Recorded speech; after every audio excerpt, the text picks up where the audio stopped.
form, but a little rough on the landing. He may have to settle for the bronze.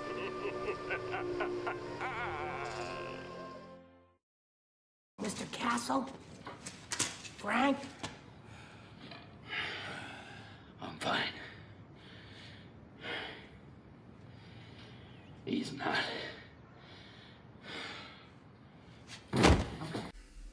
Hello everyone, welcome to Settle for the Bronze. This is A-Rod007 here with... Tyclops. And Tyclops. What movie are we discussing this week? Because I'm sure the audience doesn't know since they clicked on the video in the first place. We are discussing Super Buddies. No, we were discussing The Punisher this week. Yeah, and just so people aren't confused, this is the 2004 Punisher starring Thomas Jane. This is not the 1989 Punisher starring everyone's favorite Ivan Drago. And this is not Punisher Don't even know Warzone. the actor's name. Dolph Lundgren. Oh, I know my fair shit. enough. Touché. And we're not talking I about... guess I have to walk out now. And we're not talking about Punisher Warzone, which came out, I think, 4 or 5 years after the one that we're talking about today.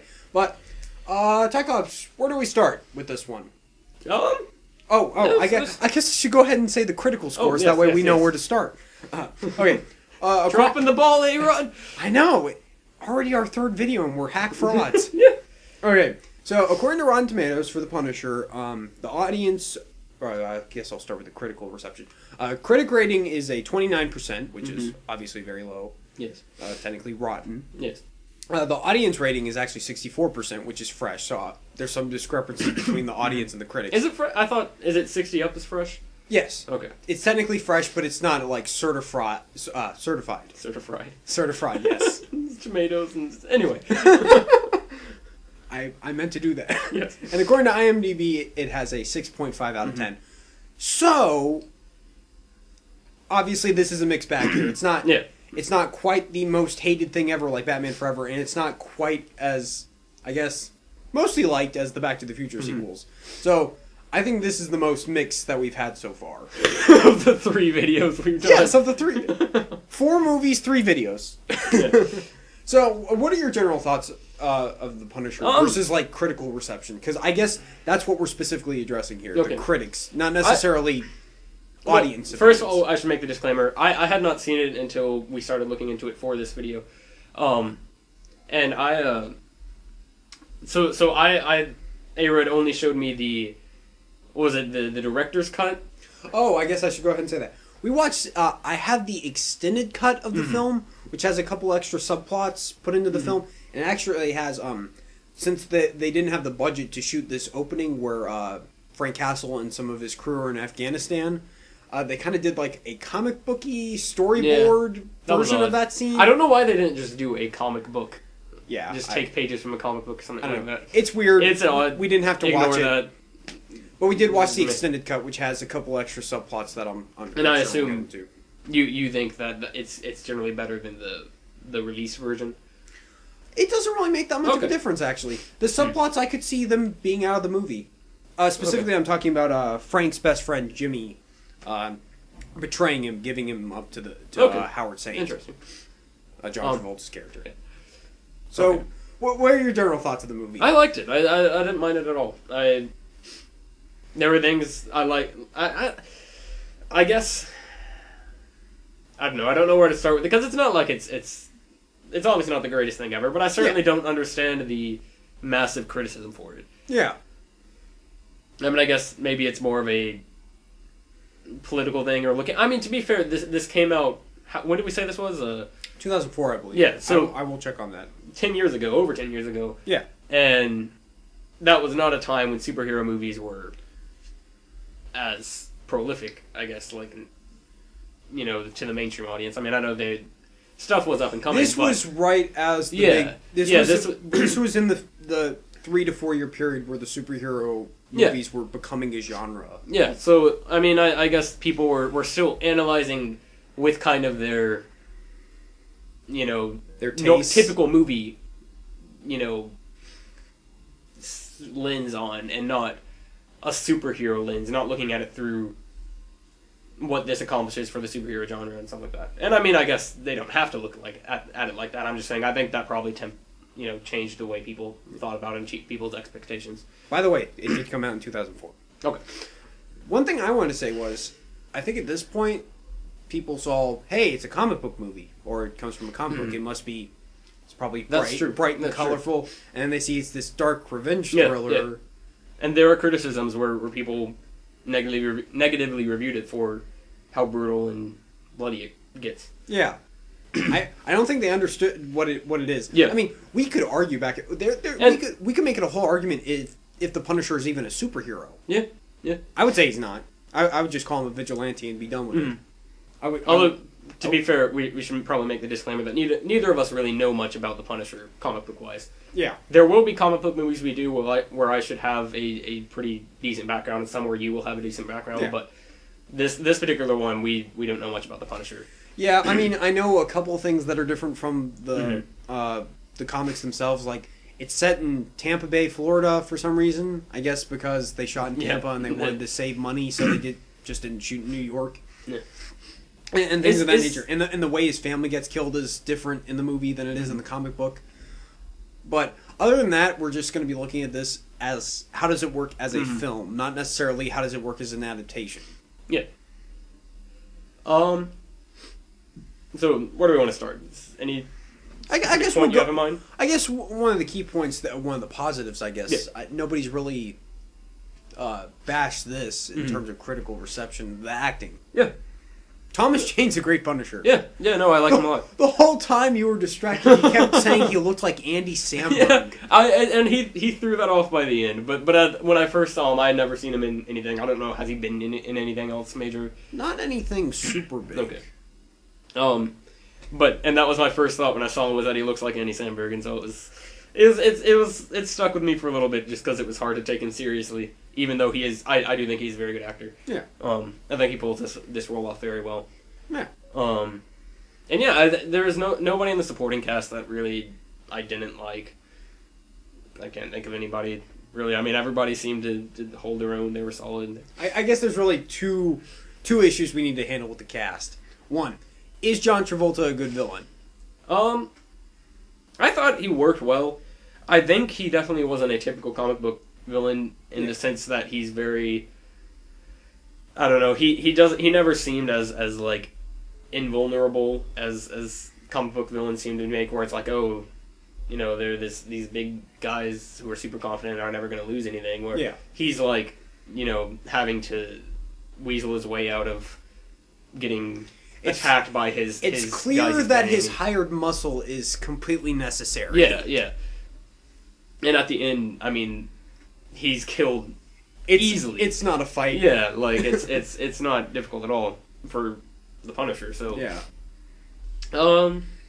See, that's the thing. He's a good actor, though. I mean, obviously, it's John Travolta, but like he works well in the role. It's not like he's just completely phoning it in, or he's hamming it up. Yeah, like he's playing kind of a mob boss sort of guy, and it works. I'm not sure how I feel about his character. I'm not insulting John Travolta's performance. I think he's fine in the movie. But his character is just, he doesn't come off as very powerful. Yeah. Like you're saying, he has to weasel his way through situations. And I'm not sure if I want that from a main villain who's going up against the Punisher. Yeah. But at the same time, this did feel, the entire movie felt like an origin story, whereas, some superhero movies, they'll do origin for like the first third of the movie, and then they get into like the hero's first test or whatever. Which I would argue is the better way to go. Yeah, maybe. But I thought it worked very well in this. I liked it. Yeah. I mean, maybe it's just because I'm not very familiar with the Punisher, but I liked it in the way it was presented, and the fact that the whole thing was him getting revenge, and then at the end he realizes he can go on to keep doing other stuff. Like he can continue this role. Yeah. There was a clear arc. Yeah. I think my main problem with John Travolta's character is that there's not, the final confrontation is very brief, and it's just, well, it happened. Yeah, that's true. I wish it was a little more grandiose, and not necessarily over the top, because it gets over the top. With the flaming cars and the Punisher what is it skull. with superheroes or vigilantes wanting to create their symbols with fire? Daredevil, Batman, Punisher, I don't get it. I have no idea. I don't know what, I felt like it was completely unnecessary in this case. It was kind of funny. It looked kind of cool though. Yep.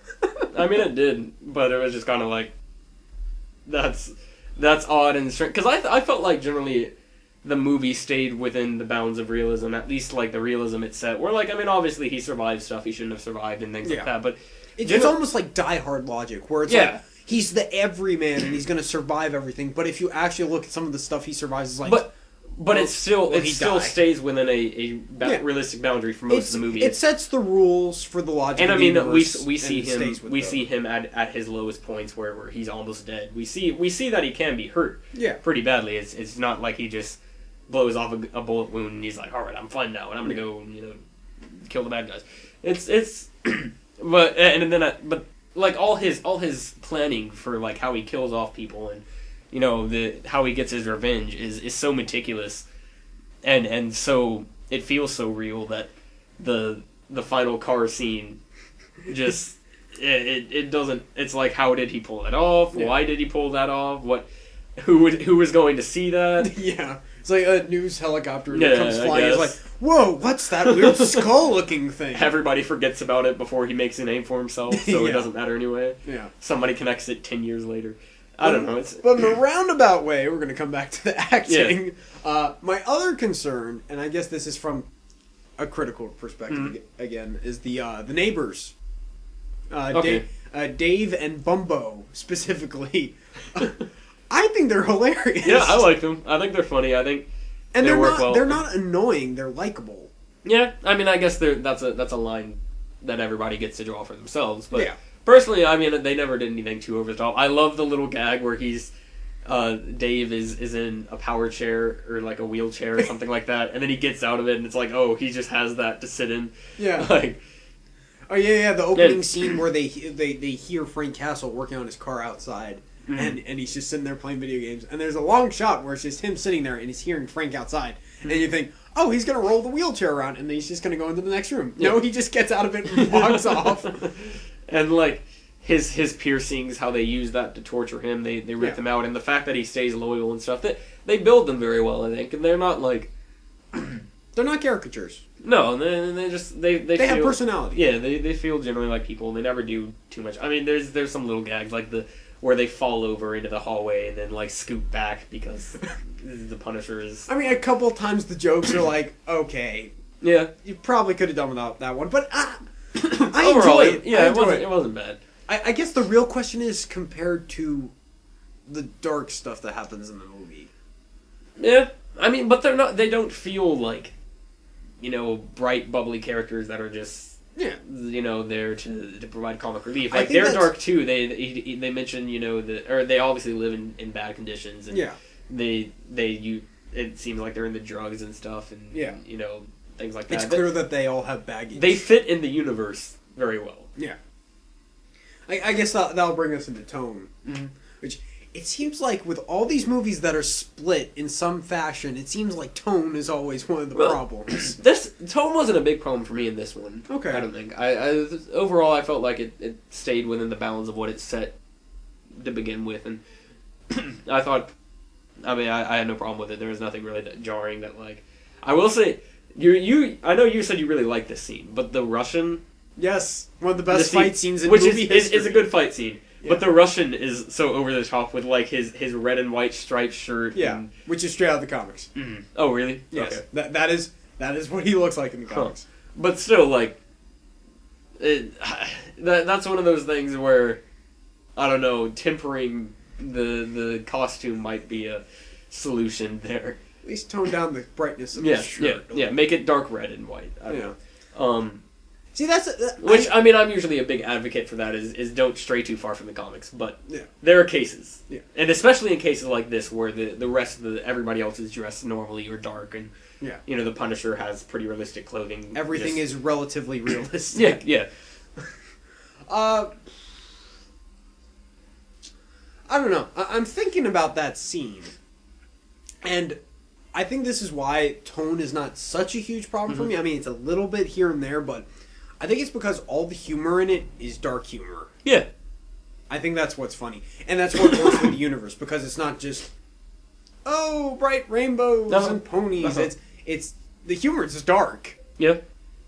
And I guess from... And there's not much of it either. Yeah. But I guess if you don't have that kind of sense of humor, you don't find any of it funny. You're just like, oh, this is just all depressing.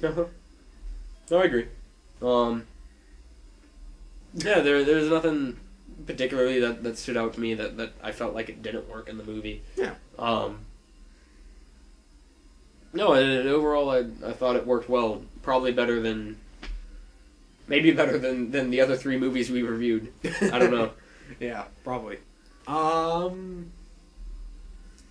Guess we should move on to plot.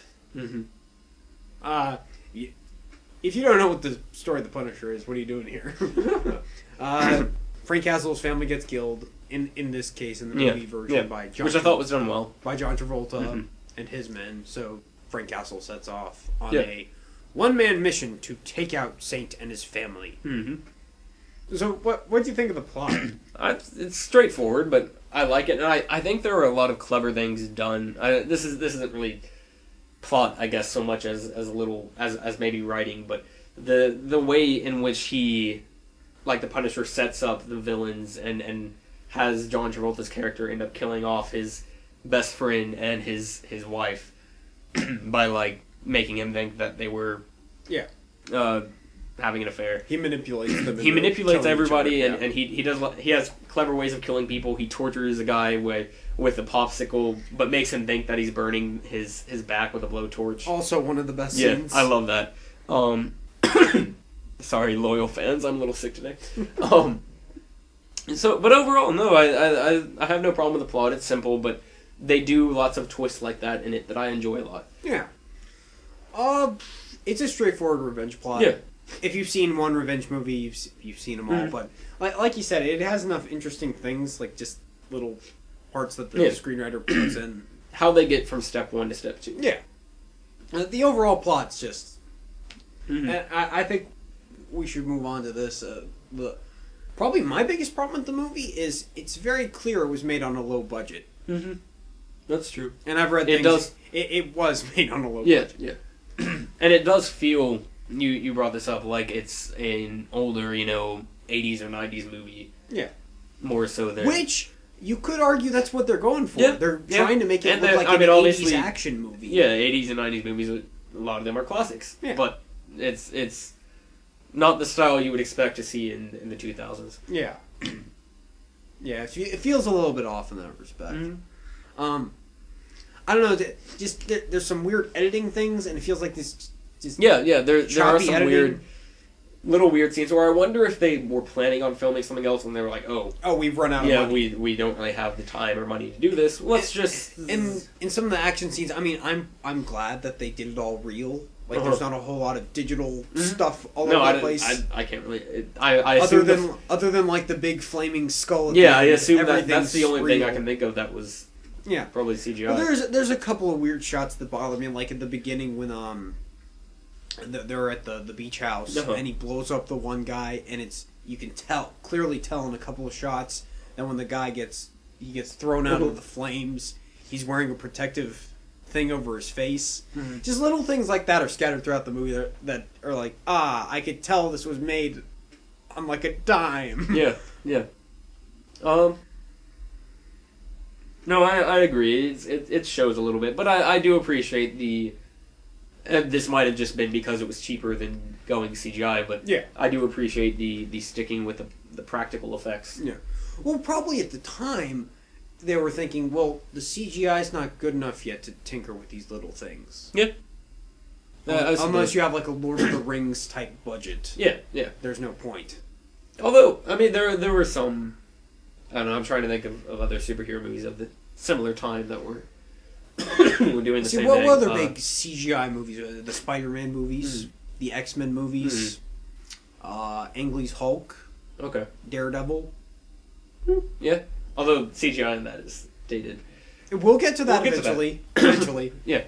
I have a lot to say about that one. It's actually funny how similar these are.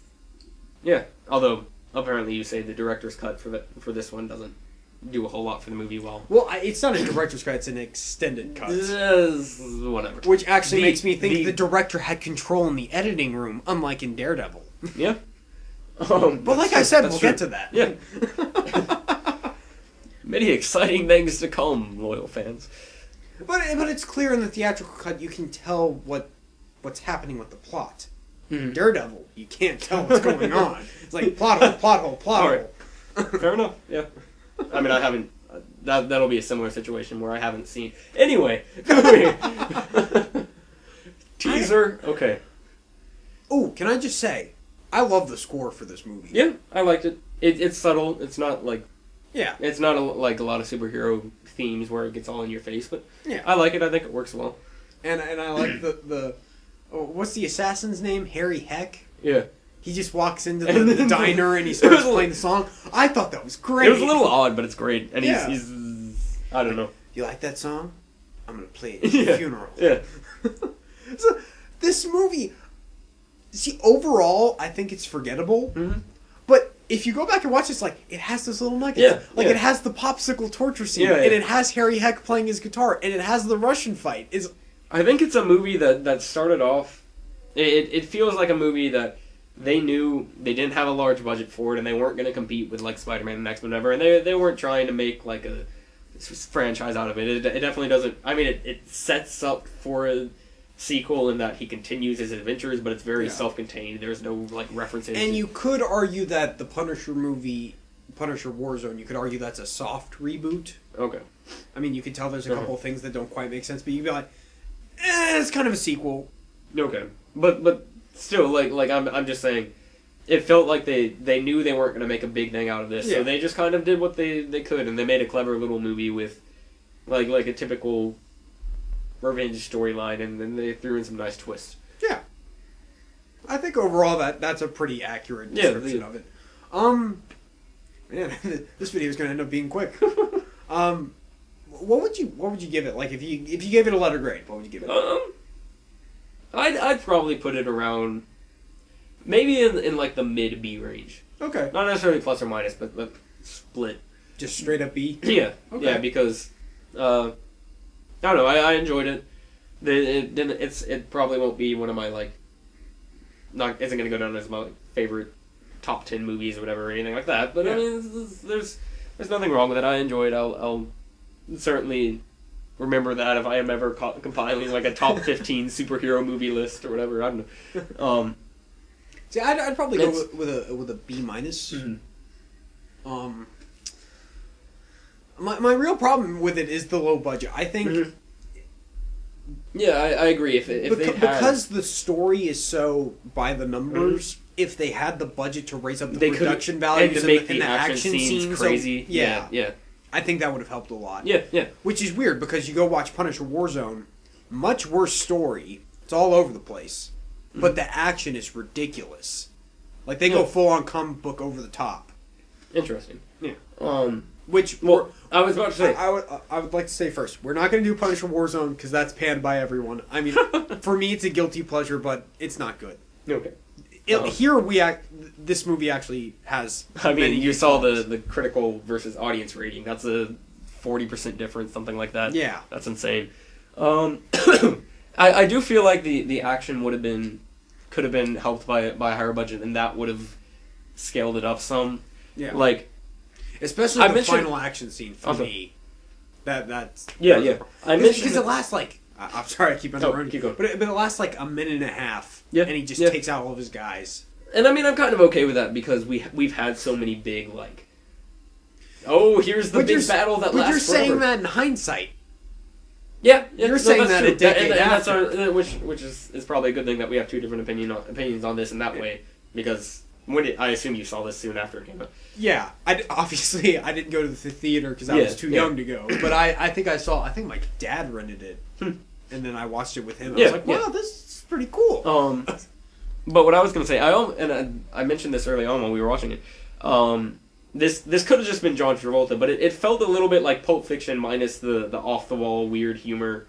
Stuff. Like the style and the way they were going for and the. Kind of feel of the violence and stuff. All I was missing was Samuel L. Jackson. Yeah. Would have been fun. And his bad motherfucker wallet. Well, and that's what I was about to say. I would have loved to see. Well, I should probably just go in and say that I would love to see any movie have action scenes like Kingsman, I know we haven't really talked about that at all, but I was going to say I would love to see it have action scenes on the same level as And now we're going to Kingsman. quickly throw in a review for Kingsman. Bonus if you're watching so far. Go see it. Yeah, we both loved it. Yeah. I would have loved to see it have that sort of feel and action to it as well. Like maybe not feel, but that action that I wouldn't say that hardcore of action. really. Yeah. No, It would have definitely changed the movie a lot, but that's what I'm saying. Like, I like the tone that this has. I like how I'm putting quotes in here. Realistic it is. How it's not like it's a big. It puts a lot of emphasis on like, oh, he's shooting the gun and then it's looking down his sights and he's blasting and there's blazing fire everywhere. It's just kind of like he shot the gun, the guy's dead. Yeah. Well, I'm specifically comparing this to Punisher Warzone. And I know I keep saying we're not going to review that, but I'm bringing it up anyway. There's a part. He grabs a guy, literally punches through his skull. All right.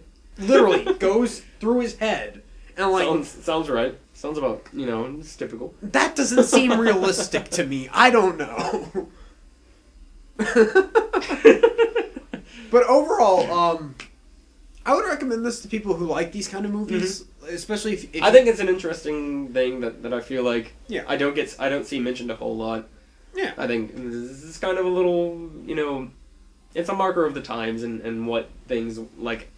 It's a mark of the experimentation they were trying to do with superhero comic book movies. And the expansion of that genre. Yeah. Just trying to stretch the limits to see what you could do. It's like, well, we have which is interesting because. Well, I was going to say, I guess you said Punisher Warzone, that came out after this, right? Yeah. And, but, Same year as Iron Man and The Dark Knight. Oh. Obviously the best out of all three. Obviously. I haven't even seen it, I'm bashing it. But, no, what I was going to say, we should watch it. Okay. It's interesting to me that, I guess aside from that, we haven't really had, was that R-rated and, like, oh, yeah. completely over the top? Oh, okay, yes, completely over the top. I think his first kill, he walks up and slices a dude's head off. First kill, I believe. But like, I guess, is that the only movie... I'm trying to think of other superhero movies we've had that were like R-rated, over-the-top violent stuff. Kick-Ass. But see, even then, that's kind of a lower key. The Daredevil, the director's cut. Okay. Is technically R-rated, but you could cut that down to PG-13. But that was around the same time, right? Yes. So that's what I'm saying is like we mentioned the experimentation going on there, but it feels like they kind of realized audiences aren't like there are a lot of critics who don't like the fact that it's brutal violence, and I think we mentioned this how they didn't really expect that going in from a superhero movie. Yeah.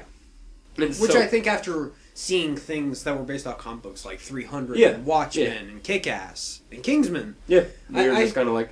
I think now people are starting to... They actually look at like the trailers and they look at it like, okay, I recognize that director. He does these types of movies. That looks extreme. Yeah. And then they actually look at the rating. Because like, that's true. Did people actually look to see what this was rated? It's R. Yeah. And then, but... I guess that's a sign too of like it's one of the last times where they were really going off and experimenting a bit, which I kind of hope we're returning to that. We saw Guardians of the Galaxy be kind of a space odyssey opera type thing instead of just your straight up superhero movie. Well, here's the thing: if the Daredevil Netflix series does well, that's true. Especially based on the trailer, and it looks really violent and bloody. Yeah. We're bound to get Punisher at some point. Yeah, that's what I was thinking. Is I wonder if they're gonna just start introducing street level heroes through Netflix, which would make me happy. I want them to bring Thomas Jane back. Yeah, that would be cool. I wouldn't mind that too because I feel like he might even work better if he's a little older. Yeah, a little more grizzled. Now I would like to say there is a short film that he did. It's an independent I heard thing. about that. It's not tied in with Marvel at all. It's not connected. Yeah. It's called Dirty Laundry. I highly recommend anyone go out there and watch it. It's very short. It's pretty much just him showing, I could do the Punisher if you guys really want me to. Hey, Marvel, look at this. No, it's funny because Thomas Jane, this is a little tangent, but I'll go with it anyway, if you really care. Thomas Jane actually wanted to play Jonah Hex. Huh. And it's funny because Josh Brolin ended up playing Jonah Hex, and that movie was absolute garbage. And they asked Thomas Jane afterwards, like, how do you feel about that? And he's like, yeah, guess I dodged the bullet on that one, huh? That's funny. But overall, this movie, I think it's very strong. Yeah. It is. If you haven't seen it in a long time, especially if you're a big fan of, like, 80s action movies, or just... Tarantino-ish stuff and the way it's set up. Or just darker superhero material. Yeah. Go check it out. I feel like it might be the most realistic superhero movie we've gotten so far, almost, just because of the fact that for the most part. Well, in the sense that R-rated allows you to do things right, like you can actually show the consequences of getting shot and swearing and stuff like that. Like that's a big thing that doesn't. That takes away kind of from realism when you can only say so much in a movie. And well, it's funny because, watching Guardians of the Galaxy or something like that, they'd be saying the F word every 5 seconds when they're in space. I'd argue it works with Guardians of the Galaxy, and it works in a lot of Marvel movies where, because of the fact that they don't go that hard and hardcore and stuff like that, they're playing it light. I just mean if I was in that situation, I'd be saying that stuff. Like, the Dark Knight trilogy, I would have loved for those to be R-rated. I don't know how that would have gone down, but it would have been nice to see them to be able to just kind of wing it. And I think I would have appreciated that. Be free with like language. Because, I mean, I'm not saying I advocate... I promise I'm not saying that children should go out and swear or anything. I'm just saying... I mean, I don't really swear a whole lot. It's just... Here's the sense point. We're going to use the Tarantino argument. These are movies. They're not real life. Parents should be able to tell their kids the difference, or teach them the difference. That's true. We're talking about, we want to see this type of style in a movie because we think that would make the film work better. Not, we want kids to replicate this in real life. That's not no. It's the fact that it feels more real when they can do that, because when, as you get older, you realize that everybody swears, or a lot of people swear. It's just kind of something that you're used to. And when you take that out of it, it definitely chops off a bit of the immersion in reality. So a bit more suspension of disbelief. And that sort of thing, and the ability to have a little more realistic violence and better feeling violence and stuff like that. Which is kind of what I'm hoping. That I know. Do Netflix series get ratings? Typically, they're probably not rated. Okay, because I have no idea. I mean, I've never really watched... There are some I'd like to see, but I've never really watched them. But I'm hoping that Daredevil kind of pushes those boundaries a little bit. Because, I mean, the way it's looking... they're openly showing blood in the trailer. Already. I mean, the way it's looking, I'm hoping they will push that limit a little bit. And I mean, I'm not saying they have to go full on R-rated. You look at the Kingsman trailers, they're hiding all the violence. Or, like, the super hardcore, oh my god, there's blood everywhere violence. My god, there's blood everywhere! Actual Cannibal Shia LaBeouf plug. Anyway. Can we just have Shia LaBeouf show up in every movie as actual Cannibal Shia LaBeouf? Can we have that, please? There are so many people who are probably like, what the crap are they talking about? Google search it. Or not Google search. YouTube search. You're on YouTube, aren't you? You can do both. I mean, they'd get you the same place. But slight aside there, yes. Recommend... Go watch that music. This is a discussion. We're going to get on tangents. Whatever. But we enjoy that video. Anyway. I think we've reached the end of the discussion. Probably. Alright. Another positive rating from us. Go watch The Punisher. If you like that kind of movie. If you don't like revenge movies, if you don't like dark, gritty superhero stuff, if you prefer the lighter Marvel Cinematic Universe stuff, go watch that instead. Don't watch this. But if you like... If you hate Quentin Tarantino... Don't watch this, even though this isn't nearly as fun. It would be great to see Tarantino direct a Punisher movie. Oh, that would be fun. I think that would be very good. I feel like Punisher's a little too serious for that, though. I want to say there's got to be characters. That's why you get Kevin Feige in there, and he can be that's true. No, that's true. But I don't want to see that. I mean, that's what happened with Edgar Wright and Ant-Man. Apparently, But I feel like there's probably a hero that. I'm trying to think. I feel like Tarantino would fit some hero really well, and I can't think of who I'm trying to picture. Well, don't worry about it. We'll come back to it. Anyway. Okay. Obviously, we've given The Punisher a positive rating. Yes. so far we've given all the movies we've talked about a positive rating. And we've typically agreed on all of them so far. Yeah. The question But is... next week... Will we agree with it? Well, not next week. Next time. Oh. We have decided on a set schedule for this. I'm going to try and post these every other Saturday. Mm-hmm. So if you look at when we post this, not next Saturday, but the following Saturday, that's hopefully when I'll post it. What is the next movie we are reviewing? We are reviewing Alien 3.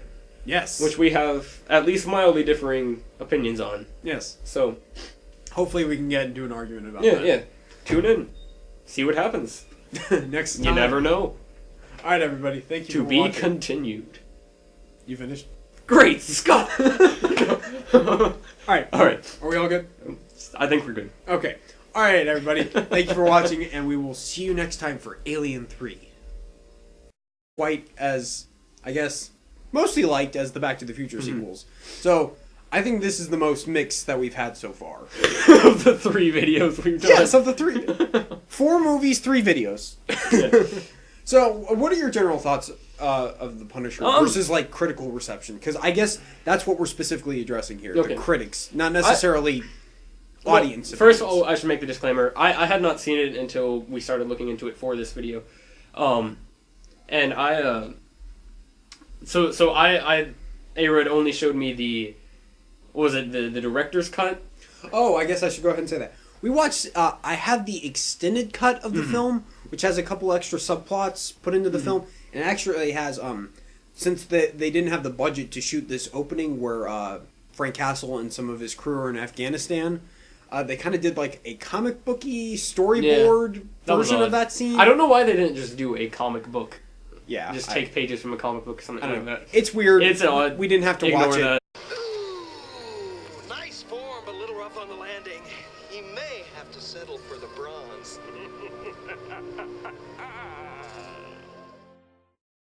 Mr. Castle? Frank? I'm fine. He's not.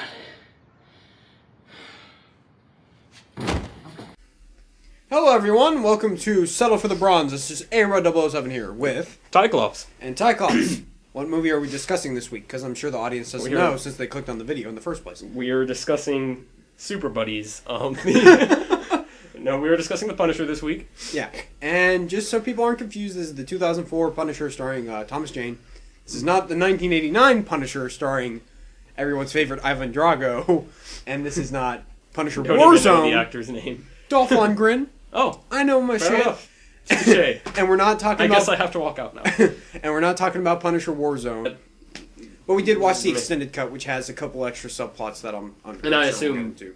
you think that it's generally better than the release version? It doesn't really make that much of a difference, actually. The subplots, I could see them being out of the movie.